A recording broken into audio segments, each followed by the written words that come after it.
Atos dos Apóstolos, capítulo 6, a partir do verso 8. Bem, com muita calma, todo mundo vai ler junto. Atos dos Apóstolos, para ajudar os irmãos aí, caso alguém precise, é o quarto livro do Novo Testamento, tá bom? É o quinto livro, perdão, Mateus, Marcos, Lucas, João, Atos dos Apóstolos. Quinto livro do Novo Testamento.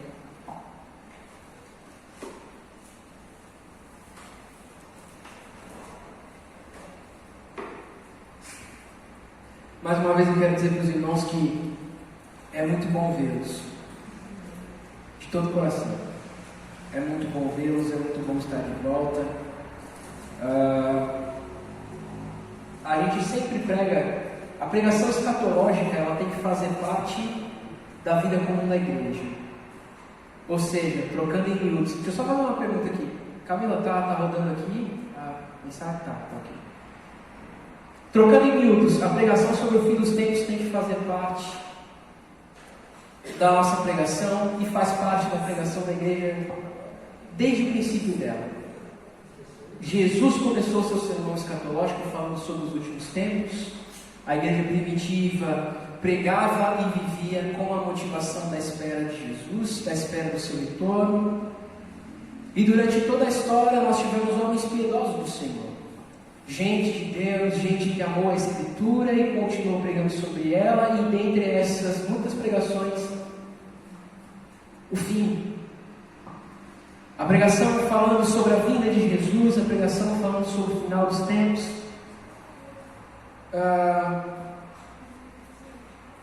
Só que ainda assim, quando nós falamos sobre isso, nem sempre a gente está preparado para as coisas que são os sinais dos fins dos tempos. Por mais que a gente busque estar preparado por aquilo que a gente ouve, a nossa vivência com Deus ainda, ao longo do tempo, quando nós vamos nos deparando com algumas situações, a gente ainda é pego de surpresa. E sem dúvida que essa pandemia foi uma situação como essa. Do nada, a gente não podia mais dar abraços. Do nada, a gente não podia mais pegar a mão sem passar álcool gel. Lockdown. Municípios passando por crises financeiras, estados passando por crises financeiras, países, nenhum deles escapou tão bem, nenhum deles escapou tão tranquilo. Todos eles estão lidando com isso, inclusive nós. E a igreja passou por diversos momentos difíceis na sua história. A igreja passou por momentos em que a sociedade teve situações terríveis como a gripe espanhola, como na época do Martinho Lutero, inclusive, houve a peste negra, se eu não estou enganado, era a peste que aconteceu na época, na Europa, e dentre outras situações. E a igreja sempre teve que aprender a se adaptar, não perdendo seus princípios. Sempre teve que aprender a se adaptar, sempre teve que aprender a se portar diante das situações adversas, sem perder os seus princípios. Sem perder, primeiro, a sua comunhão direta com Deus e, segundo, a sua missão, que é advinda dessa comunhão direta com Deus. Mas se tratando da pandemia, se tratando desse momento que nós estamos vivendo aqui e de qualquer outro que tenha acontecido na história, se você perguntar para mim, isso é obra do acaso? Eu vou dizer para você que não. Eu tenho, de Gênesis a Apocalipse, argumento para dizer para você que Deus é soberano e não permitiria nada que Ele não quisesse. Deus permite. E Deus permitiu. A vida é um sopro e a nossa sociedade se esquece disso.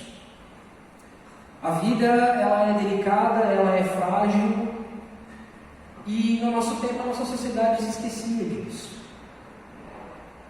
Deus permitiu um tempo que obrigou as pessoas a estarem em casa para lidar com o seu cônjuge.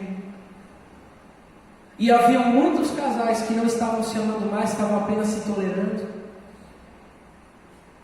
Deus permitiu que as igrejas por um tempo não pudessem estar abertas, e alguns estados do país ainda não estão, como em São Paulo, na minha terra, a coisa está muito complicada.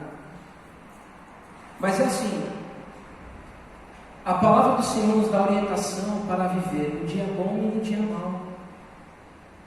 A palavra do Senhor nos dá orientação para viver um dia tranquilo e para viver um dia complicado. O Espírito Santo está conosco e habitando em nós no dia bom e no dia complicado. Então, como funciona a nossa fé? Nós deveríamos ter sido pessoas que fossem desobedientes ao Estado e aberto à igreja, mesmo assim, para todo mundo ficar aglomerado aqui dentro? Não. Mas, se adaptando, nós tivemos que continuar. Nós precisamos continuar sendo igreja. Se adaptando e passando por mudanças que são temporárias, ainda assim, nós temos toda a ferramenta para continuar sendo igreja. Por um tempo nós tivemos que usar os meios das redes sociais. Por 2 meses exatos, irmãos. Hoje é dia 24 de maio, não é? A quinta-feira onde nós paramos de fazer culto, se eu não estou enganado, foi o dia 23 de março. Então nós estamos com 2 meses e um dia que nós paramos de abrir para fazer o nosso culto. E eu confesso para os irmãos que era muito difícil ter que pregar falando por celular. Eu nunca fui acostumado a gravar, tirar foto. Se vocês olharem minhas redes sociais, elas são mais premiadas de fotos que ou a Camila tira de mim ou qualquer outra pessoa tirou do que eu tirei. Eu não sei fazer meu marketing. Eu sou um bicho do mato. E aí eu tive que aprender a pregar para vocês, me preocupando em como pudesse estar o coração de vocês, mas pela distância. Por uma rede social. Não podia faltar internet em casa, e isso era uma coisa que me preocupava, por 2 motivos. Primeiro, porque eu preciso estudar e fazer o seminário para continuar pregando para vocês, e segundo, porque eu precisava pregar para vocês. Então foi uma comunicação totalmente digital, uma comunicação inédita. Mas qual era a angústia do meu coração? De que o coração dos irmãos permanecesse no dia mau.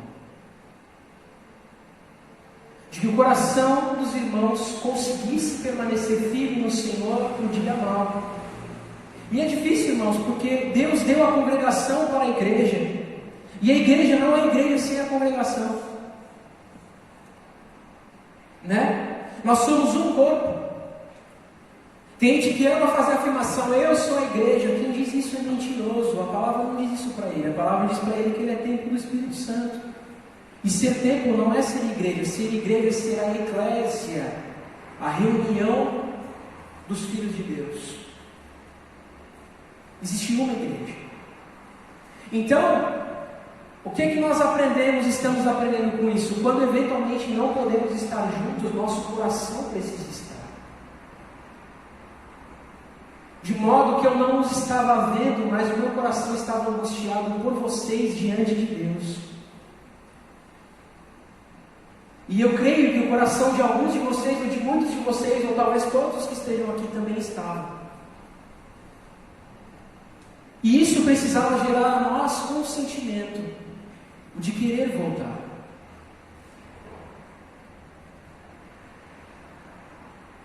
Talvez para alguns, depois desse tempo, e tem pessoas nos acompanhando na internet também, talvez para alguns, depois desse tempo, tem algumas pessoas que tenham esse mesmo sentimento de, eu não preciso congregar, eu posso ficar em casa. Eu não preciso congregar, eu posso aprender da palavra de Deus à distância. Você pode aprender da palavra de Deus à distância, mas viver a palavra de Deus à distância é impossível. Você pode conhecer, mas viver a palavra do Senhor é inviável. Porque uma das premissas de viver a palavra do Senhor é viver a sua igreja. Amém? E por que nós abrimos no texto que abrimos? Você está com ele aberto aí? Atos 6, a partir do versículo 8. Ele é um trechinho, depois nós vamos ler outro trechinho, porque nós vamos falar sobre perseguição e dores, e sobre como a igreja primitiva teve que lidar com isso. Atos 6, a partir do versículo 8, diz assim: Ora, Estevão, cheio de fé e de poder, fazia maravilhas e grandes sinais entre o povo. Levantaram-se alguns que eram da chamada sinagoga dos libertos, dos sirineus e dos alexandrinos, dos que eram da Cilícia e da Ásia, e discutiam com Estevão. Não podiam, porém, resistir à sabedoria e ao espírito com que ele falava. Então subornaram os homens para que dissessem: nós o ouvimos proferir blasfêmias contra Moisés e contra Deus. E agitaram o povo, os líderes religiosos e os mestres da lei, e investindo contra ele, o prenderam e o levaram ao sinédrio. Apresentaram falsas testemunhas que diziam: este homem não para de dizer blasfêmias contra este santo lugar e a lei. Pois o ouvimos dizer que esse Jesus de Nazaré há de destruir este lugar e mudar os costumes que Moisés nos deu. Então todos os que estavam assentados no sinédrio, fixando os olhos nele, viram o seu rosto como o rosto de um anjo. Até aqui você vai fazer um salto. Você vai abrir comigo no capítulo 7, no versículo 54. Capítulo 7, a partir do versículo 54.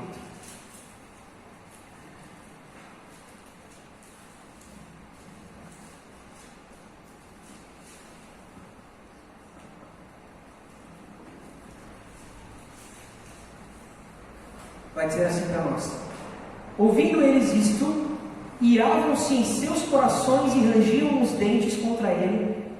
Ele, porém, cheio do Espírito Santo, fixando os olhos no céu, viu a glória de Deus e Jesus que estava à direita de Deus, e disse: olhai, eu vejo os céus abertos e o Filho do Homem que está em pé à direita de Deus. Eles, porém, gritaram com grande voz, taparam os ouvidos e se levantaram todos juntos contra ele. Expulsando-o da cidade, o apedrejaram. As testemunhas depuseram as suas roupas aos pés de um jovem chamado Saulo, e apedrejaram Estevão, que em oração dizia: Senhor Jesus, recebe o meu espírito. E pondo-se de joelhos, clamou com grande voz: Senhor, não me desculpe por este pecado. Tendo dito isso, adormeceu. Continuando no versículo capítulo 8. O capítulo 8 vai dizer assim: também Saulo consentia na morte dele.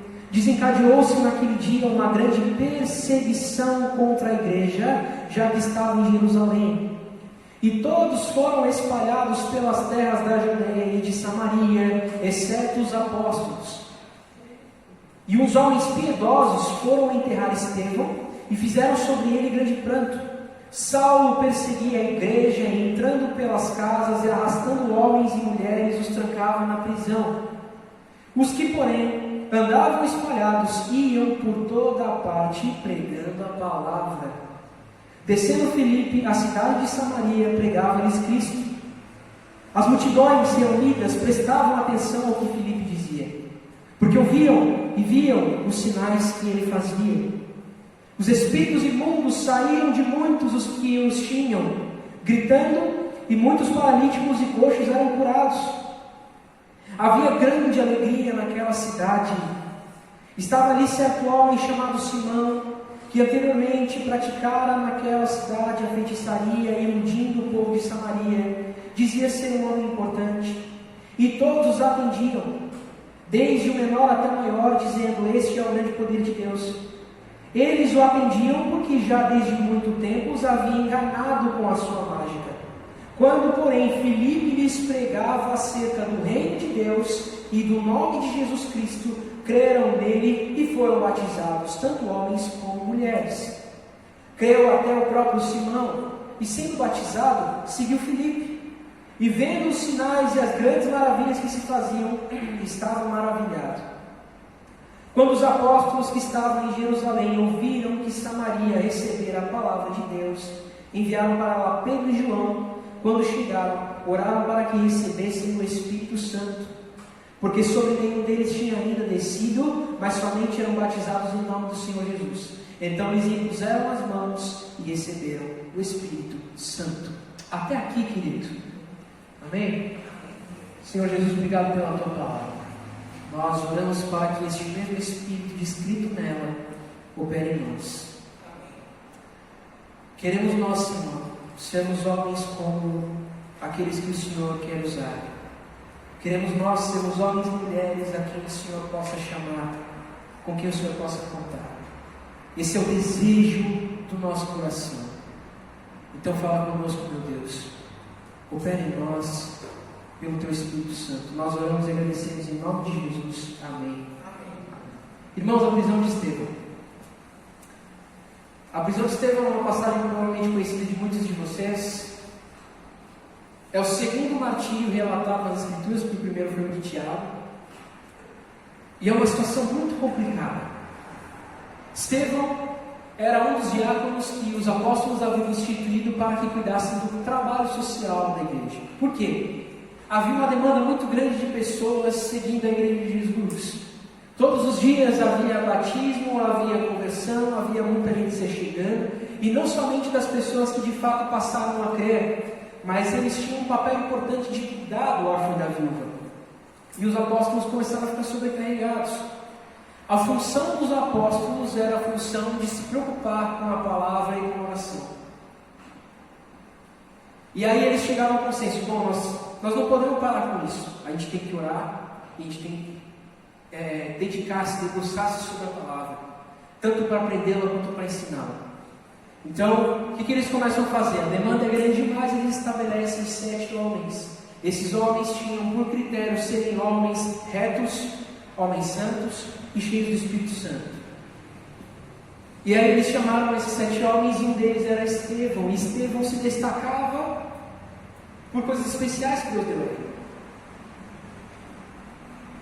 Era um homem que pregava com profunda sabedoria. Era um homem que pregava com profundo entendimento das Escrituras. E o Espírito Santo era quem potencializava isso dele. De modo que judeus discutiam com ele, mestres da lei discutiam com ele, e discutiam sobre a Escritura. E a Escritura para o judeu e para a igreja é a mesma. Era o cânone do Velho Testamento que a igreja primitiva usava para poder aprender da palavra do Senhor do mesmo jeito. E eles tomavam uma surra de Estevão. Não porque ele queria humilhá-los, mas porque sua sabedoria era da parte de Deus. Todo o seu estudo, todo o emprego de seu ensino, todo o emprego de seu conhecimento das Escrituras era potencializado e banhado pelo Espírito Santo. Então os caras tomavam uma surra de Estevão. E eles começaram a ficar malucos com isso. Estevão pregava o Evangelho, as pessoas escutavam Estevão tocava pessoas e pessoas eram curadas. E havia uma fluidez do Espírito Santo sobre a igreja primitiva de modo extraordinário.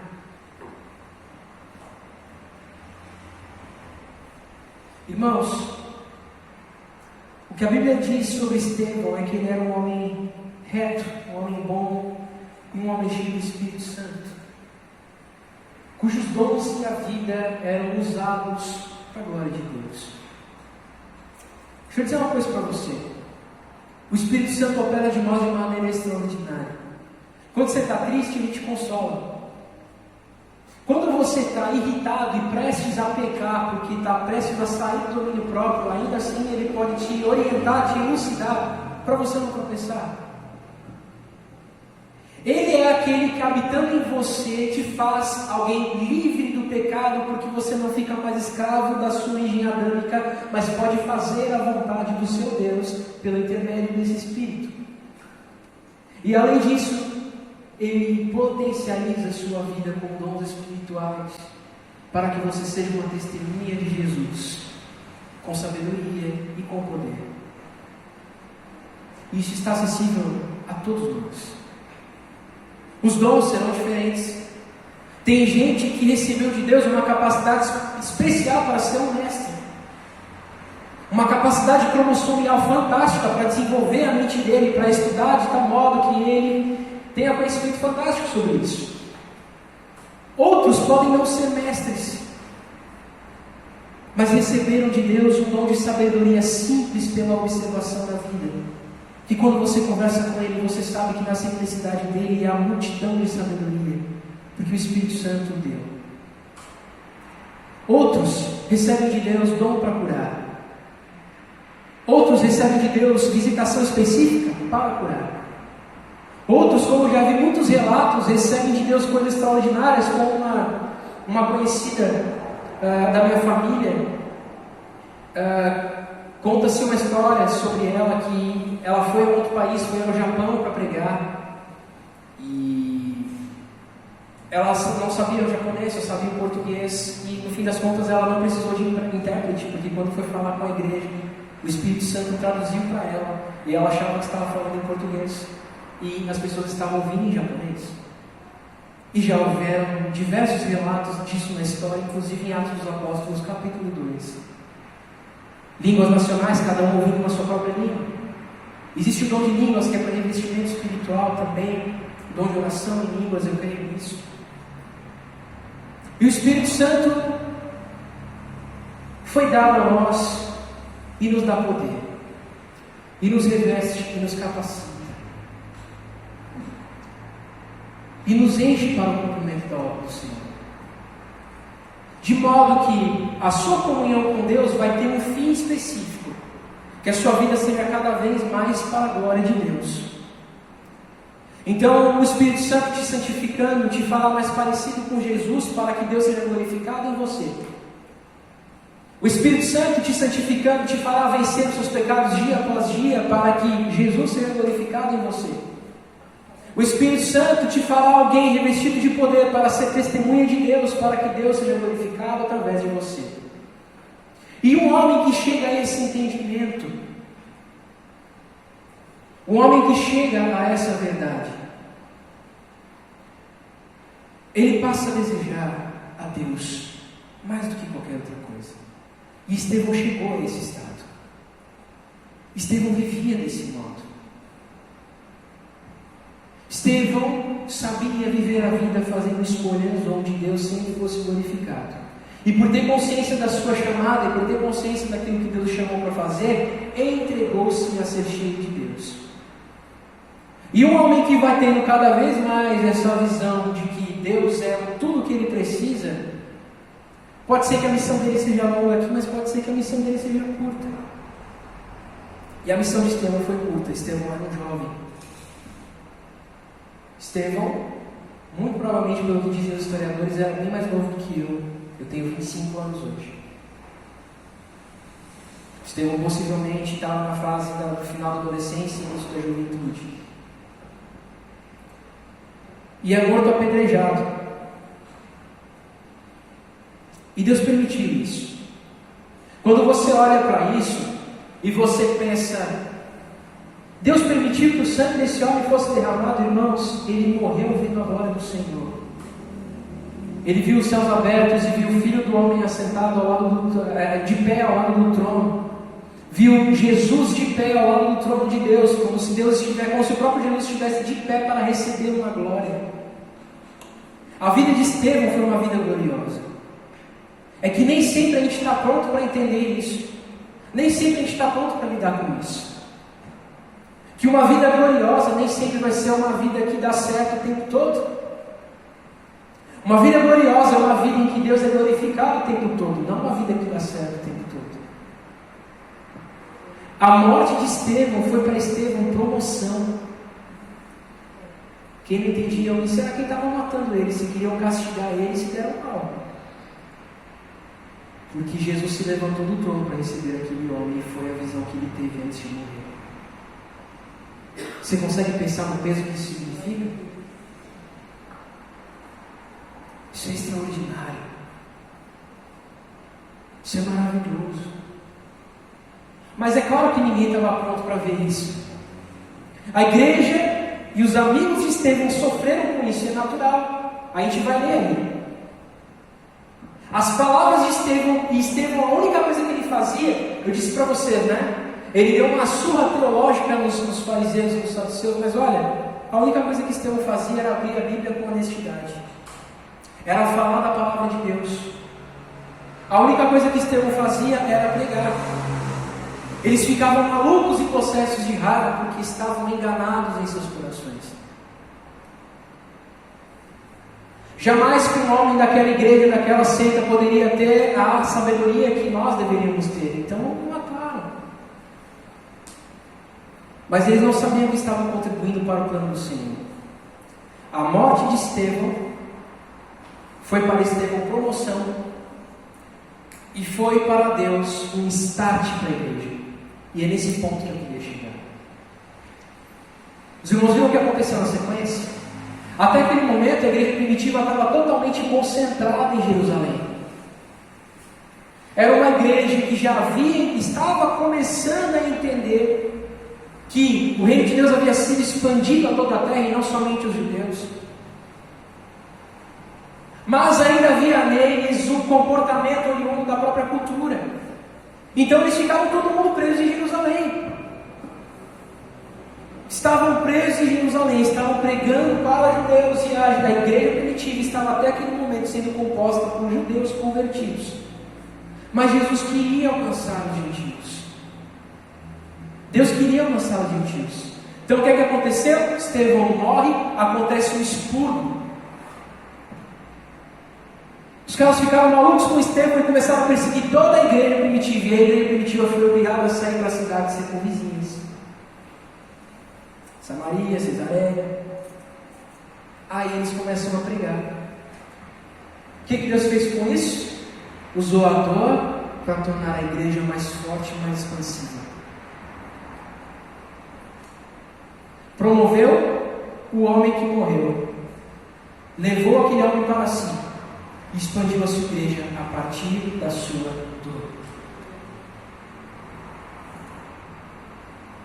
Expandiu a sua igreja a partir da sua dor. Forçou o seu povo a criar coragem.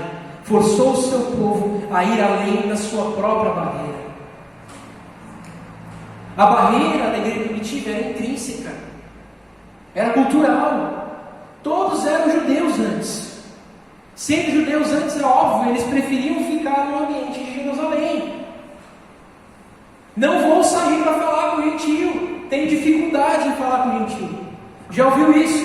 No meio de nós hoje em dia, eu tenho dificuldade de falar de Jesus. Eu sou meio tímido. Às vezes isso não é timidez, às vezes isso são alguns argumentos que a gente usa para poder sustentar a nossa falta de desejo por fazer Jesus conhecido entre aqueles que não são conhecidos, que ele não conhece ainda. Que não conhecem ainda. Então Jesus precisou usar uma circunstância. Vou promover o meu filho amado que está fazendo a minha vontade. E eu vou usar isso para poder expandir a minha igreja. Perseguiram os cristãos primitivos, caçaram aqueles homens. Irmãos, crente é igual formiga. Quanto mais você bate, mais elas... Se você encosta no formigueiro, ela sai tudo para fora, você tem que sair correndo. Diz o ditado, né? Quem não pode ir com a formiga, não atiça o formigueiro. Quem não pode ir com a formiga, não atiça o formigueiro. Eles não sabiam que o Deus dos cristãos era que governava a sua igreja. E que a morte não poderia pará-los. Matam um homem justo e sem querer expandem o Evangelho para todos os outros lugares. Olha, se tem um plano fracassado, foi o plano dos fariseus nesse dia. Vão matar aquele homem para dar um recado, que é para todo mundo ficar quietinho. Ao invés de todo mundo ficar quietinho, saiu todo mundo espalhando por aí. Mas irmãos, eles saíram à base de medo. Uma coisa que aconteceu com aqueles homens é que eles não estavam prontos para fazer o que estavam fazendo.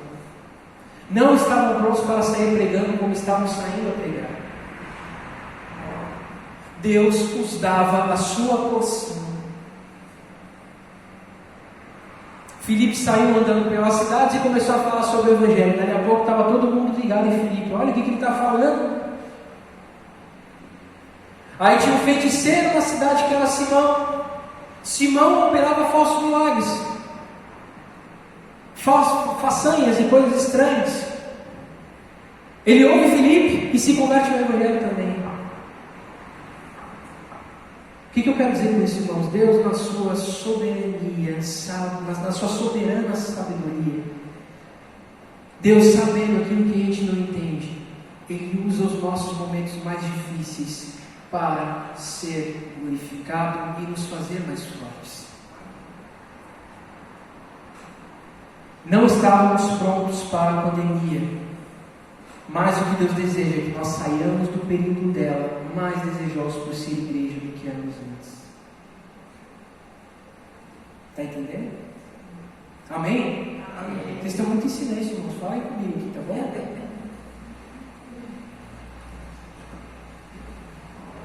mais desejosos por sermos igreja do que antes. E deixa eu dizer uma coisa para você, eu não quero te alarmar, mas eu não posso te deixar sair daqui sem saber o que está acontecendo. Tem igrejas em alguns estados do Brasil que estão sendo impedidas de fazer os seus cultos online. Intervenção do Estado.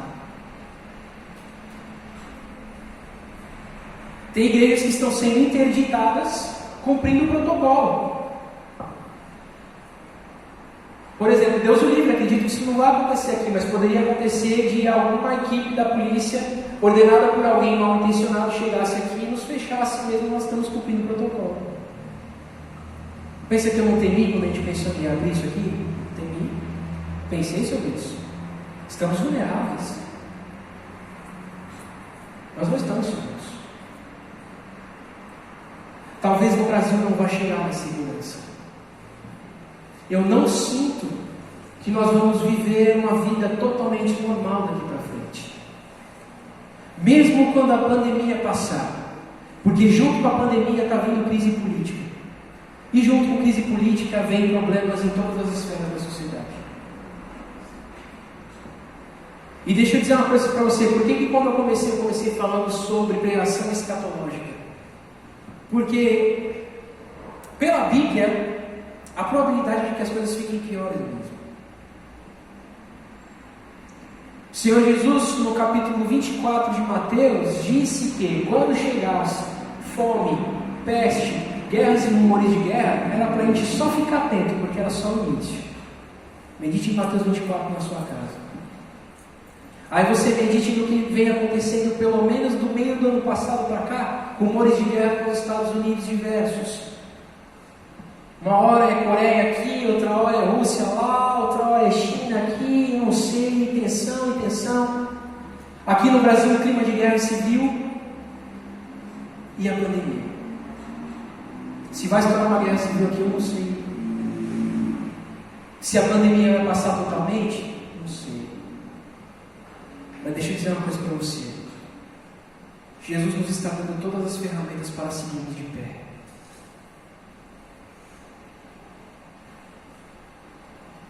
Você não pode sair daqui com essa notícia achando que você está desabrigado. Pelo contrário, você tem que saber quem é o teu Deus. Você tem que saber quem é o Senhor da sua vida. Você tem que saber, irmãos, que até quando as coisas parecem que vão mal, elas não saem do controle do Senhor. Então Deus tem um plano. Deus tem um plano. Olha o negócio falha. Deus tem um plano.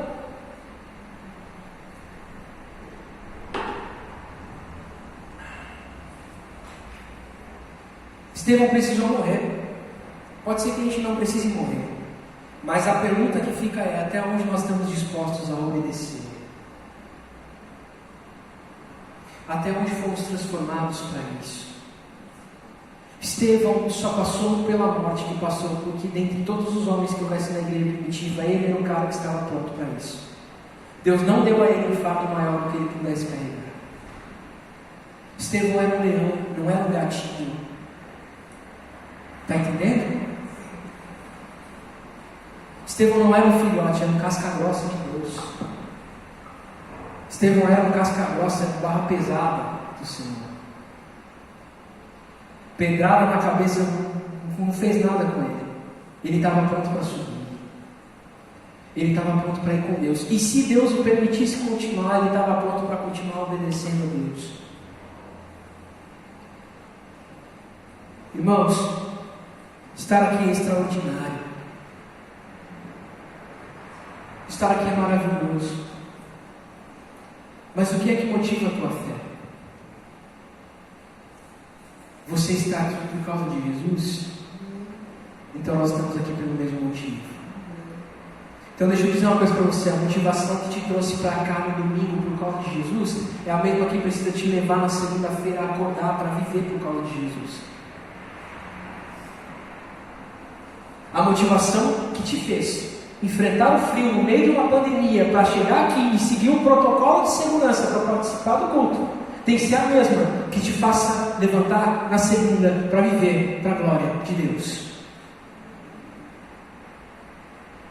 de modo que a nossa obediência seja integral. Está em suspensão de contrato? Amém. Então, fique em casa, cuide bem da sua casa, da sua esposa e busque a Deus o máximo. Não está em suspensão de contrato, está trabalhando, então trabalhe para a glória de Deus. E quando voltar para casa, cuide da sua esposa, dos seus filhos e busque ao Senhor e faça tudo isso para que Deus seja glorificado. Não crie esperança demais com messias políticos. E irmãos, assim, eu tenho minha posição particular em relação à política. Eu tenho sim. Eu sou avesso a uma ideologia. Ideologia a qual eu vejo a mente do diabo. Mas é assim, por ser avesso a uma ideologia, ainda assim eu sou avesso a qualquer uma que crie para mim messias na política. Não existe justiça onde não houver coração regenerado. Então assim, eu posso até esperar que A ou B proceda um pouco melhor, mas a injustiça ainda vai permear Brasília. A injustiça ainda vai permear o Planalto, ainda vai permear o Congresso, ainda vai permear o Senado. A injustiça ainda vai permear esses lugares. E onde permear a injustiça, vai permear o pecado. E onde permear o pecado, permeará o diabo. Então, não tem muito o que fazer. Tem boas políticas públicas para ajudar a nossa vida. Existe, claro que existe. Eu tenho a minha concepção sobre elas. Mas não existem fórmulas. Enquanto não houver coração regenerado, não tem jeito. Então é assim, pode ser que amanhã a Batista Ipanema possa ser impedida de ser aberta, porque o Estado veio intervir de novo. Mas como nós ficaremos? Como nós nos portaremos? A distância é uma condição temporária que nenhum de nós quer passar. Porque nós somos igreja, nós queremos ser um e estar juntos, amém? Todos concordam com isso? Mas independente do que é que Deus permitir que nos desafie, nosso coração precisa estar aceso. Nossa mente precisa estar elucidada pela palavra do nosso Deus, para ler o nosso tempo, para entender que são os tempos do fim. Conquiste aqui suas coisas, busque aqui suas coisas, mas deixa eu dizer para você, nós estamos no fim. Se esse fim vai levar 100 anos para acontecer, se vai levar 50 para acontecer, ou se vai levar 10 dias para acontecer, o único que sabe é Deus Pai. Mas nós estamos no fim. Jesus virá nos buscar. E nossa esperança na vida eterna precisa permear a nossa vida para que não nos percamos no meio do processo. A igreja primitiva estava junto em Jerusalém e foi obrigada a se espalhar. Quando foi obrigada a se espalhar, espalhou-se para pregar. Se pensavam que iam derrubar aqueles homens, fizeram aqueles homens serem multiplicados, mesmo no meio da dor e mesmo no meio do medo, porque é o Espírito Santo que os dava. Atos dos Apóstolos, no capítulo 2, vai dizer que conforme a igreja crescia, ela crescia porque o Espírito Santo a dava a crescer. Ele dava as pessoas que iam fazer a igreja crescer.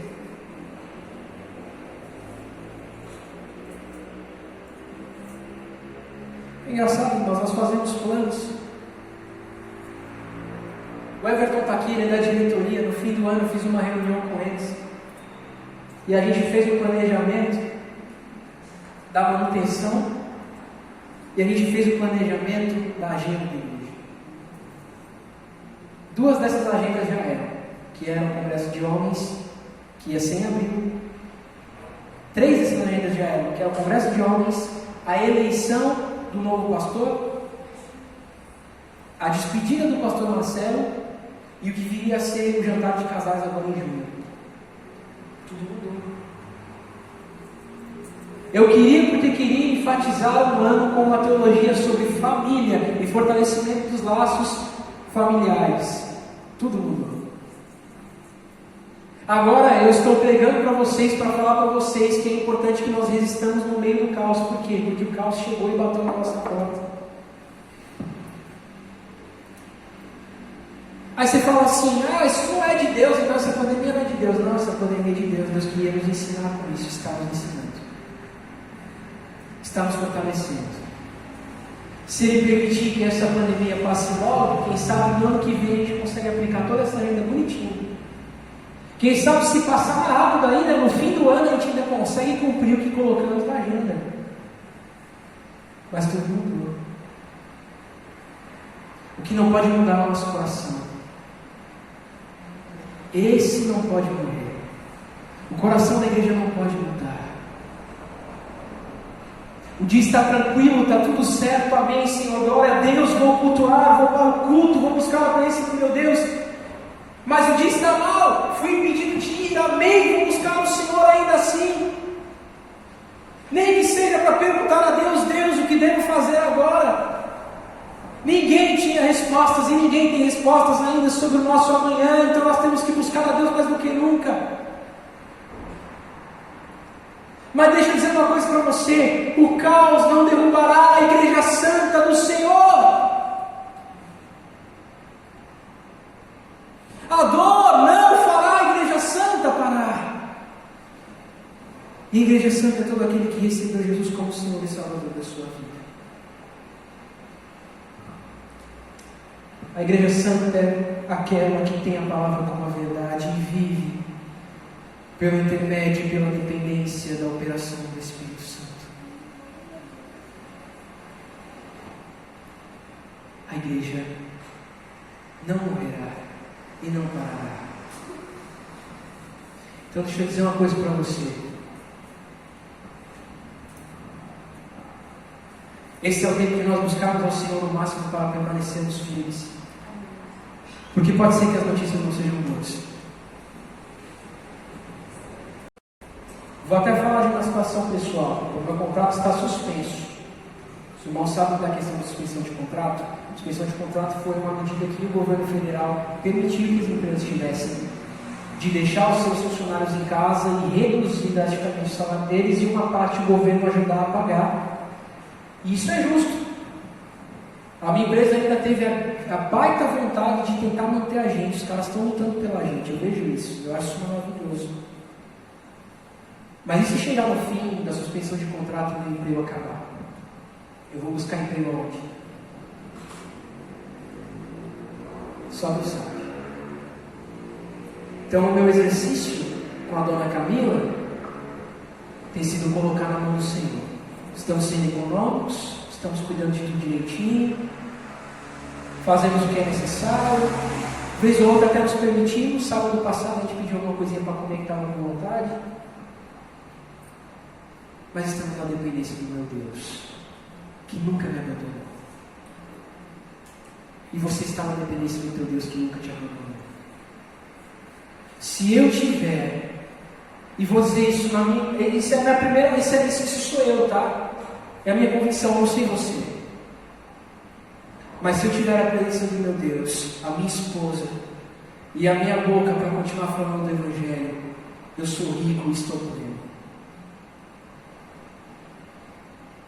Você pode dizer que isso parece estoicismo. Não, não é estoicismo. Isso não quer dizer que eu não tema. Isso não quer dizer que eu não me preocupe com ela. Porque a boca dela é aquela que eu quero alimentar.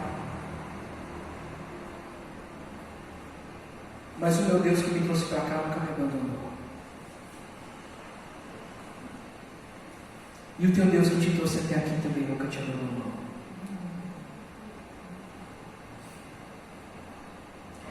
De modo que toda essa aflição me parece pequena diante do tamanho do nosso Deus.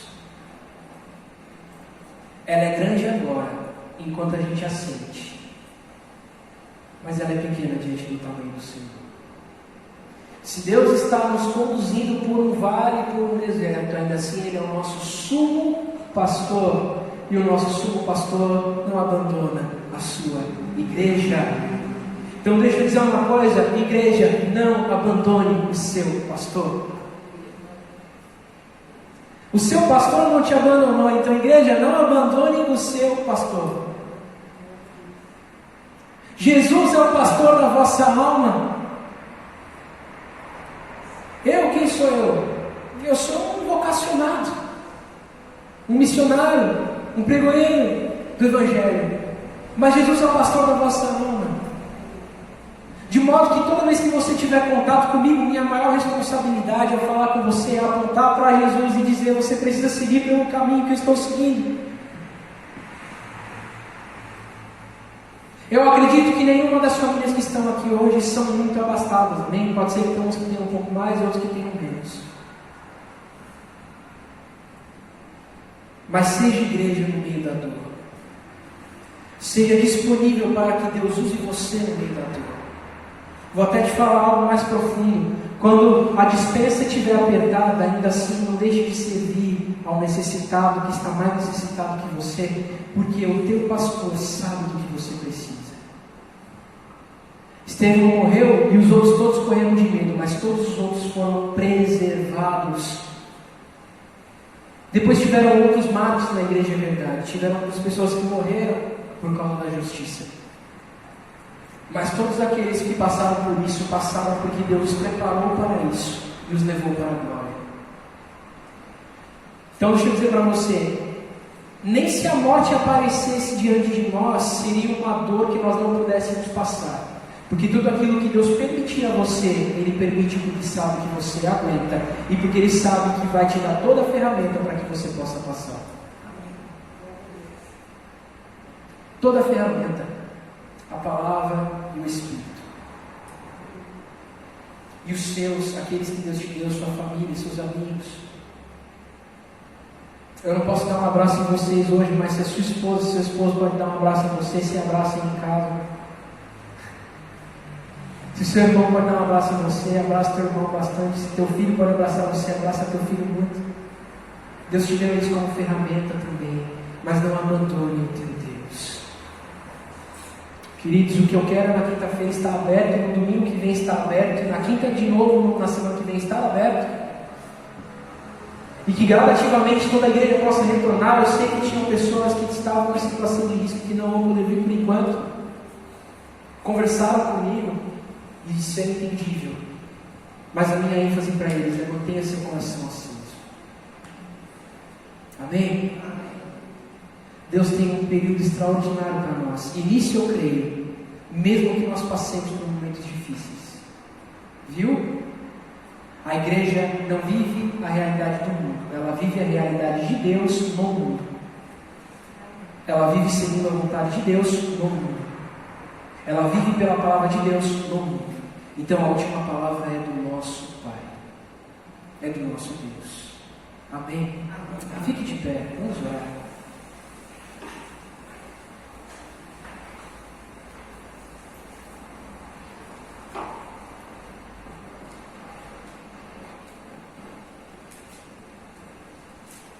Você vai orar hoje, e eu vou orar hoje, para que o Espírito Santo nos fortaleça, para que Jesus, por sua infinita misericórdia, nos dê toda a força para continuarmos firmes no caminho, e que o nome dele seja glorificado naquilo que nós estamos vivendo. Amém? Pai, nós te damos graças, nós te agradecemos, nós te glorificamos. Pai, passamos por situações e por dias que nós não esperávamos. Não era, meu Pai, da nossa vontade estar longe, ao menos a maioria de nós. Sim, meu Deus, que muitos de nós gostariam de ter estado aqui, de ter partilhado da agenda que nós tínhamos feito, que nós estávamos orando para fazer. Mas o Senhor não permitiu. E o Senhor está movendo a história, o Senhor está mexendo com a história, e eu te dou glórias, eu te dou graças por isso. Porque a igreja segue a vontade do seu Deus. Jesus, a minha oração hoje é que teu Espírito Santo visite de forma profunda cada coração hoje. Visite de forma profunda cada coração. De modo, meu Pai, que nós sejamos fortalecidos a fazer a sua vontade quando o dia está sendo mau. E o dia tem sido mau. Nós ligamos a TV e é caos em cima de caos. Nós saímos pela rua e temos que estar todos de máscara. Temos um inimigo invisível. Mas, Senhor, a igreja sempre esteve no mundo em situações adversas. Ela não pertence ao mundo, ela pertence ao céu. Ela pertence ao Senhor. E um dia todos nós voltaremos para casa. E até lá, até o dia em que nós voltaremos para casa, nos fortalece como teu povo. Fortalece o teu povo, Jesus. Nos enche com teu Espírito Santo. Consola nosso coração nas nossas feridas e nas nossas dores. E nos fortalece, nos potencializa para que cumpramos a tua vontade. Para que façamos aquilo que nós não sabíamos que éramos capazes. Para que venhamos a dar continuidade à sua obra. Deus, eu te glorifico por cada um dos alimentos que estão aqui hoje para que a gente alimente mais uma família necessitada. E eu te peço que o Senhor multiplique sobre cada uma dessas vidas, de modo que todos nós estejamos compromissados com o Senhor e com o perdido, com o Senhor e com o necessitado. E eu não sei, meu Deus, quantas pessoas receberão Jesus a partir desse nosso testemunho, mas eu quero, Senhor, que nós continuemos pregando. Eu quero que nós continuemos pregando. E se isso é da tua vontade, que o teu Espírito opere em nós de forma sobrenatural. E o teu nome seja glorificado em nossas vidas.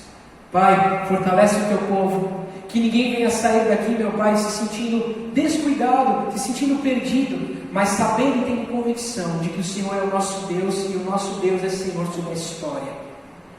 De que as nossas vidas são seguras nas tuas mãos. Nós oramos e te glorificamos em nome de Jesus. Amém. E amém.